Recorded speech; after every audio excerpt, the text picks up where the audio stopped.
저희 헬로티비 경남 뉴스에서는 우리 지역의 부동산 소식에 대해 짚어보는 부동산 돋보기 코너 마련했습니다. 이번 시간에는 오는 5월로 예정돼 있던 전월세 신고제 계도기간 연장 등 여러 가지 알아두면 좋을 부동산 정보 소식을 짚어봅니다. 네, 전화로 창신대 부동산금융학과 정상철 교수 연결돼 있습니다. 교수님 안녕하십니까? 네, 안녕하십니까. 정상철입니다.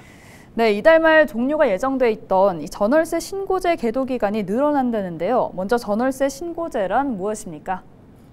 네, 전월세 신고제란 말 그대로 그 전세나 월세를 계약한 집주인이나 세입자가 계약을 하고 나서 30일 이내에 그 인근 주민센터에 신고하는 것이죠. 그 신고는 그 집주인이나 세입자 중에 어느 한 사람만 해도 되고 위임장을 받은 그 공인중개사가 대리 신고를 해도 됩니다. 그 신고 대상은 보증금이 6천만 원 이상이거나 또는 그 월세가 30만 원 이상이면 대상인데 둘 중 어느 하나만 해당이 돼도 신고하도록 돼 있죠. 하지만 그 묵시적 계약 갱신이라든가 또 금액 변동이 없는 갱신 계약은 신고할 필요가 없다는 것도 아시면 좋겠습니다. 네, 목적이나 취지가 좋은 만큼 빠른 시행을 기다렸던 분들이 많으실 텐데요. 계도 기간을 둔 이유와 함께 또 계도 기간을 연장한 이유에 대해서 말씀해 주시죠. 네, 말씀하신 대로 그 전월세 신고제 계도 기간이 연장이 됩니다. 그 이유 중에 하나가 전월세 제도 시행 이후에 홍보도 제대로 안 된 경우도 많았고 또 부작용도 들어 생기기 때문에 계도 기간을 1년 더 연장을 하는 것 같습니다.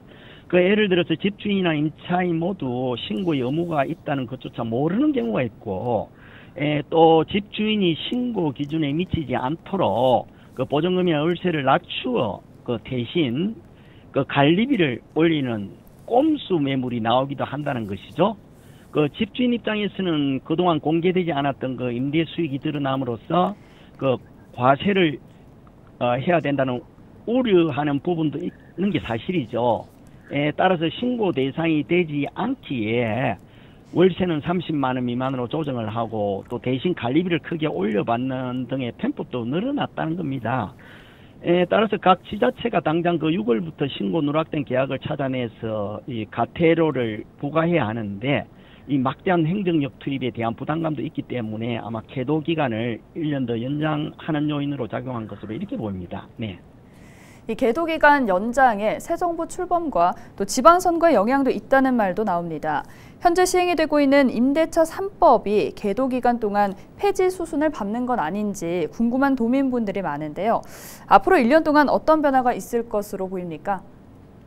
네, 그렇습니다. 그 전월세 신고제는 당초 지지와는 달리 그 전세값이 급등을 하고 또 그 전세에서 월세로 돌리는 악영향을 끼쳤다는 것이 그 일반적인 여론이죠. 그래서 그 집주인과 임차인 상호 간에 수요 공급의 숨통이 트이는 그 세련된 제도가 필요하다는 게 지금의 그 정부 입장인 것 같습니다. 하지만 2년간 유지해온 제도를 당장 폐지하면 또 다른 혼란을 불러올 수 있기 때문에 정부는 일단 시장 모니터링에 집중한다는 그런 방침입니다. 따라서 그 임대차 3법의 순기능인 주거약자 보호가 자발적으로 이루어지려면 임대인에게 그에 상응하는 인센티브를 줘야 한다는 의견도 지금 만만치가 않죠. 그리고 세입자 보호를 위해서는 궁극적으로 전세 가격 안정을 이루어야 하기 때문에 그 아파트 매입 임대사업자 제도를 부활시켜야 한다는 주장도 꾸준히 지금 나오고 있는 중입니다. 네, 오늘 말씀 여기까지 듣겠습니다. 감사합니다. 네, 감사합니다.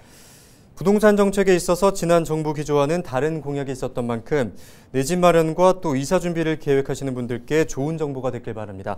지금까지 부동산 돋보기였습니다.